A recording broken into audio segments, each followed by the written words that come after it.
नमस्कार बहनों, मैं कृषि विज्ञान केंद्र से डॉक्टर नीलू विश्वकर्मा। बहनों, पोषण वाटिका को तैयार करने के लिए पहले कार्य योजना बनाना नितांत आवश्यक है। इसके लिए हम भूमि का चुनाव करना चाहेंगे तो उसके लिए विशेष ध्यान रखें कि हमारे परिवार की संख्या और भूमि की उपलब्धता कितनी है। यदि परिवार में सदस्यों की संख्या 3 है तो 3 सदस्यों के लिए 100 वर्ग मीटर भूमि पर्याप्त होती है। जैसे कि यदि 5 से 7 व्यक्ति है परिवार में हैं तो उनके लिए 250 वर्ग मीटर भूमि पर्याप्त होती है।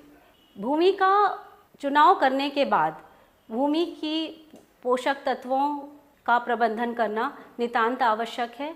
इसके लिए हमें खाद, जैविक खाद, गोबर की खाद, अन्य खादों का उपयोग करते हुए भूमि की तैयारी करनी चाहिए। भूमि की तैयारी के बाद हमें इनमें क्यारियाँ, जो कि हम अपनी सुविधा के हिसाब से 10 से 12 क्यारी रख सकते हैं। इनका आकार भी भिन्न भिन्न हो सकता है, क्योंकि ग्रामीण परिवेश में एक सी भूमि नहीं होती।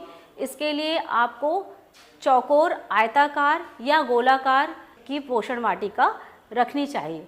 हमने जब क्यारियों की तैयारी कर ली, तैयारी के बाद हमें ये ध्यान रखना है कि क्यारियों में किन सब्जियों को पहले लगाएं और किन सब्जियों को बाद में लगाएं। तो पहले जो प्रथम का क्यारियां हैं उनमें हम पत्तेदार सब्जियां, और जो पीछे की क्यारियां हैं उसमें फलीदार सब्जियां, और उसके पीछे कंद वाली सब्जी और बेल वाली सब्जियों का उपयोग कर सकते हैं। इसके साथ साथ जो मेड़ पे लगाई जाने वाली सब्जियों में गाजर, चुकंदर, मूली, इनका चुनाव करें। बहनों, हमें कीट और रोग प्रबंधन के लिए भी सतर्क रहना होगा। पोषण वाटिका में हम यदि कीट और रोग प्रबंधन करना चाहते हैं तो हमें प्राकृतिक संसाधनों का उपयोग करना चाहिए।